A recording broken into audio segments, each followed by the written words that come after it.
Hello guys, তো দেখতেই পাচ্ছ আমরা এখন চলে এসেছি কাটোয়ার গঙ্গার ঘাটে। তো এখানে আমি পুচকু একসাথে হাঁটছিলাম আর বাকিটা সবাই পিছনে ছিল। তো আমরা এখন নৌকোতে চাপবো বলে ওখানেই যাচ্ছি। আর টিকিট ছিল মাত্র 3 টাকা, খুব অল্প টাকাতে আমরা নৌকোতে চাপতে পেরেছিলাম।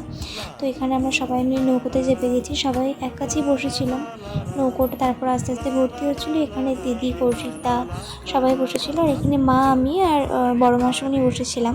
আর এখানে দেখো নৌকো ছেড়ে দিয়েছে, অনেক স্পিডেই যাচ্ছিলো। আর এখানে নৌকোটা খালি হয়ে গিয়েছিল। তো এখান থেকে নাকি নদীর ওপাশে নাকি রানু দিদির বাড়ি খুব সামনেই। আর এখানে দেখো আমার মা হচ্ছে কিছু একটা ভাবছিল, তো মনে হয় বাবার কথাই ভাবছিল।